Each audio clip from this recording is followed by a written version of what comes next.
this afternoon, as we generally do as a rule. So we can obviously understand this process a lot better. Just a great trade.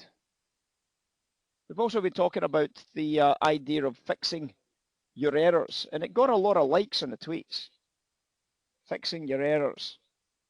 And obviously, once you fix your errors, you're in good shape. But just moaning about that you keep doing the same problem and you keep having the same falls isn't good enough. You've got to fix it. You've got to do something about it. There's no point in saying I keep getting stopped out at break even if you just keep doing the same thing over and over again. It's not going to help. It's not going to suddenly fix itself. I'm not very fit, but you still just keep sitting there. I've got a terrible addiction to pomegranates. Get rid of the pomegranates then. You know, fix it. Do something about it. Don't just complain about the fact that you can't hold on to trades long enough, or that you're bad at fading top edges. You're terrible at trying to sell a top edge. Stop trying to do it then. Force yourself to do a process where you can't sell the top edges or buy the bottom edges. Fix it. Do exercises that take you away from those elements. Adjust the things that you're weakest at. Add elements to your program. Change your business plan around a little bit to make sense of what you're doing. Anyway, welcome in, guys. Welcome in, guys. I hope you're all good this morning. Oil prices, we've found a nice bottom edge. We called it live in the room. We went from 71s to 72s. A very, very nice $1,000 trade for anybody that was with me on the trade on oil this morning. We did tweet it out for everybody as well, which was fantastic news. And we managed to get a great trade outcome. And again, if you look at the shape of this, you'll see how it did evolve. You can see this safe buy trade here. So you didn't have to buy the bottom edge. You could have been buying into this, I'm sure Cliff was, but you can see that change there. You see this break higher into the wholesale price here. And you say, well, that might be a fade, but obviously it might also be a buy. When that fails to buy, you're always already starting to recognize the probability that you're going to squeeze through this. And you now know where all the areas are because you're doing the work. We called the top edge of bonds at 220. It dropped down to 199.10, so that was a $1,300 sell-off on bonds that we literally got from top tick to bottom tick. We've got a bottom tick on bonds right now off of the 10s and the 11s. It's traded at a high price of 16s and 17s. Some breakthroughs for people today. We've made a breakthrough on the absolutes.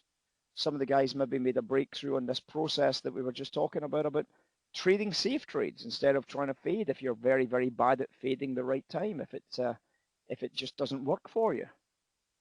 The commercial buying of a bottom edge or selling of a top edge, it doesn't work for you. We've talked about a little bit about, and we actually chatted about MZ Pack's different ways of presenting order flow.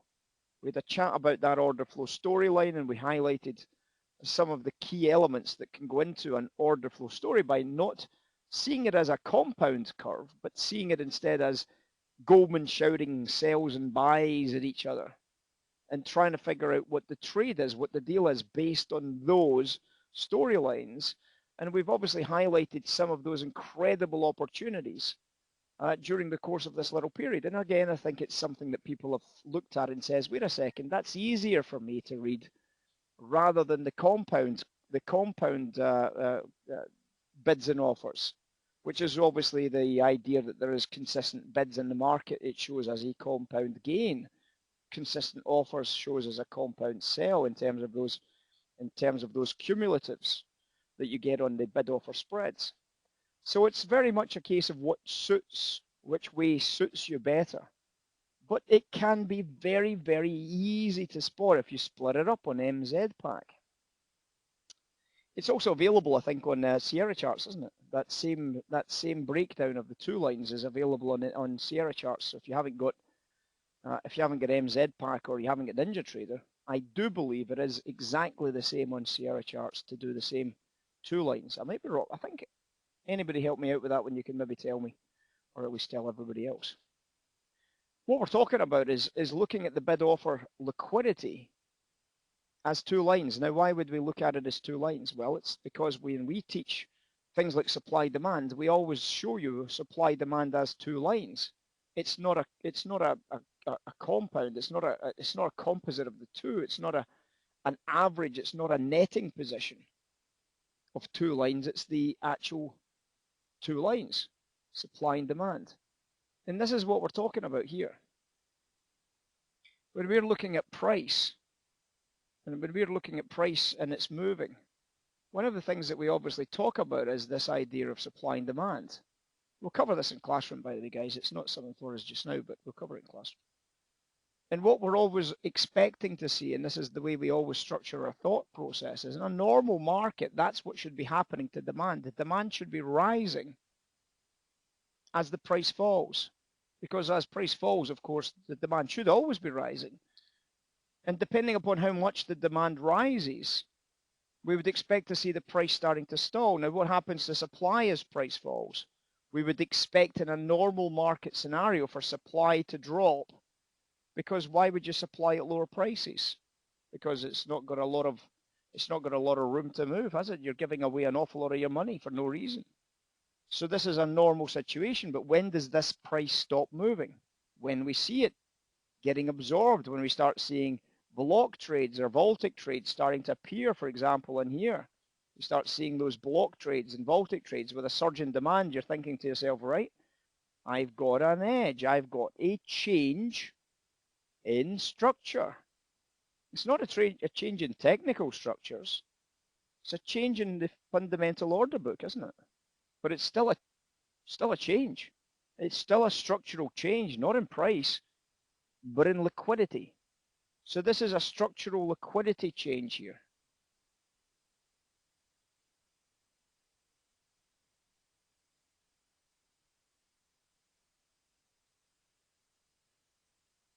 So inside that structural liquidity change, you've now got an advantage, you've now got an edge to buy into this as a process, assuming you've seen something to lean against in this area here. And that takeaway is fantastic. Now, in practice, you'll be able to see this so crystal clear if you don't net it. If you just have candles for your liquidity order book, you're netting out that position, right? But if you stop netting it out, you can sometimes see these surges of offers coming in or bids coming in. This is what it looks like here. Does everybody see the netting out of those positions? You can lose some information because of that. So we can see heavy selling here. We see the Baltic sellers coming in shortly afterwards, and the price drops down. We can see heavy selling coming in here. We see a spike in buying here, and the price reverses off that bottom edge. Heavy selling coming in at those prices. The price continues to sell. A spike in selling here on that up candle. Price drops. A spike in buying into that Baltic and that block order. The price goes up. A spike in buying into the block trade. The price goes up. Advantage, advantage, advantage, advantage, advantage, advantage. A sell trade makes money. A buy trade makes money. Sell trades make money. A sell trade makes money. A buy trade makes money. A buy trade makes money. That structural advantage on the limit order book has just found 1, 2, 3, 4, 5, 6 trades in a row that you could have used that structural change to make decisions in, using some of those key elements to try and find the right price, to try and find the right trade at the right price. And trying to fit that into the rest of your stories makes an awful lot of sense, right? So there's a lot in this. Something we'll touch on in classroom this afternoon, of course, allowing you to see what it is we're actually doing with this stuff. It might not be for you. It might not be for you. You might not see it better than the compound numbers. That might be far more suitable for you. And if you don't see it, you don't see it. It's not. We're not saying that this is better or worse. It's just different. And it's up to you if you fancy it or not. It's not my problem if you don't. It's entirely up to you guys. Anyway, welcome in, guys. Welcome in. In terms of numbers this morning, there's been a few. We've got German trade balance numbers that missed expectations. Not a surprise, I don't suppose. We've had some overnight lending numbers from the Japanese. Again, missed expectations. So a couple of bad numbers. And I think that's helping to just keep a negative kind of feeling into the S&P at this stage, isn't it? So we're getting some pretty bad numbers, and it's causing the S&P just to have a little bit of concern. And I think it's just eventually all the negatives we had from yesterday, that hidden selling that we talked about this morning, and then the big sell-off away from those areas isn't really a surprise when we told you about it last night. The re-emphasis of a care warning, for example, was pretty crucial, allowing you to make the right decisions at the right time, and then followed up with some pretty red numbers yesterday and then red numbers again this morning. You don't have to take a lot of time to spend looking at this, guys. It's the Forex factory, for God's sake, in the last 2 days. How many red numbers are you seeing? It's nearly all red, isn't it? It's nearly all red numbers. So you're starting to get this idea that perhaps things aren't as rosy in the garden as you might think. And then when you tie that lack of rosiness, into, I've just taken a buy trade, by the way, on the S&P with the big bids coming in, and then we got the Baltic, and then I took a buy trade against the Baltic, and I've just got a very, very sexy little profit if anybody was interested. I'll show you it in just a second once I've taken a quick screenshot.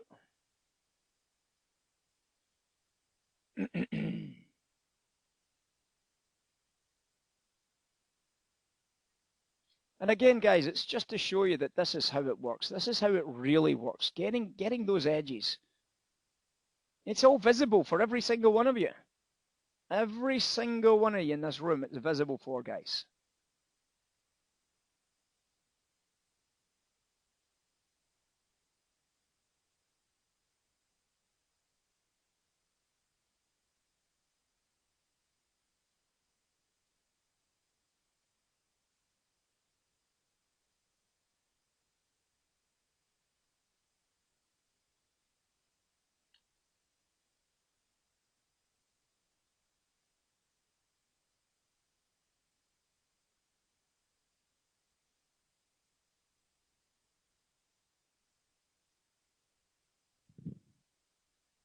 Does everybody see the trade?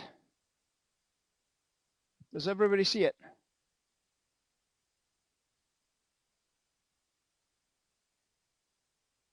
Hopefully you see it. It's crystal clear.